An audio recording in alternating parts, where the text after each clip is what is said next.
All right, we're going to close it out talking about brain health. And these three things get overlooked so much, but when it comes to your brain, the research behind these is staggering. The better these three items are, the longer you're going to live and the better you're going to feel. So up first, posture. And I'm not even saying that just because I'm a chiropractor. I obviously wholeheartedly believe in posture. The health of your spine is a representation of your overall health and how you're going to feel and function. But to train it, any of the posterior chain, anything like to get you back upright, everything is forward. So the bicep curls and the bench press only, yeah, you'll get a big chest, but it's actually not good for your health to only do that. You want to work out kind of the back side 2-to-1 on the front side. And so glutes, anything to get your leg out or backwards, glute medius minimus and then glute max, that will help stabilize and it gives you so much more health to your brain to have strong glutes.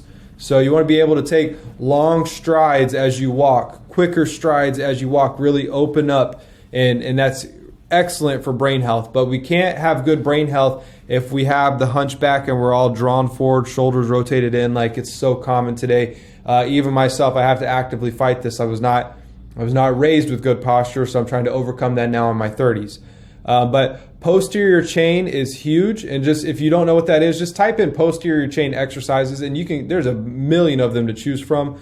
But anything, face pulls or rows or flies or whatever you want to call them, they all work to get you back. And so all of that's good for posture. Posture is correlated with health and longevity more than anything else. And the research holds true to that. I would challenge you to prove that wrong. But posture, stretching, you want to stretch and lengthen the front, and then you want to strengthen the back. And that's how you do it, because if you just do one, then if your pecs are tight, it's going to roll your shoulders right back in. So you've got to do both. You got to strengthen and lengthen the correct muscles. Number 2, and it's a toss-up between which one is more correlated with health, between balance coordination, and then the other one is grip strength of all your strength. But we're going to start with the middle one here. Balance and coordination. You can get a balance pad on Amazon for $20, $25. I would do so if you don't. Even if you have great balance, then get a balance block. But always seek to improve your balance. The more you can balance and the better coordination, the whole finger to nose or catching a ball or whatever it is, timing, rhythm, you can even add that in there. But that takes a lot of horsepower from your brain to be accurate. So balance is a great way to fire it up. We measure balance on every patient that comes into the clinic just about. And 90+% of the time, balance is awful. And it was for me too. I was actually kind of blown away. I'm like, oh, I can balance. Well, it had been years since I'd worked on it and I couldn't balance. But within 2 or 3 weeks of training, a couple minutes on each leg, I started to stand on one legs and balance pads, stuff like that. It trains quickly, and you can tell your thoughts and your mental clarity will increase as well. The better you can balance and the clearer your thoughts and the better function of the brain. And then last, grip strength. So there was a socialist country, I believe it was Russia I was reading about, I can't remember, but they used to line children up, that is, and to determine if the child was going to go play for the Olympics or be part of the military versus being the traditional worker bee, as they would call it. They used one marker. They didn't have time to do these thorough exams and analyze it. So they said, what marker best determines who's going to be in the Army and who's going to be in your standard 9-to-5 type of job? And it was grip strength.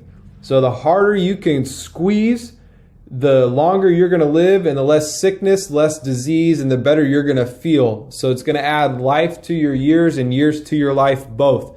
But posture, balance, and strength, specifically grip strength, focus on those. Just train those 2 or 3 minutes a day even. It doesn't have to be anything super exhaustive, but training those and keeping the needle moving 5, 10, even 15 minutes a day of training these, you will notice the payout, and you're going to outlive everybody if you keep those in top shape. So brain health matters.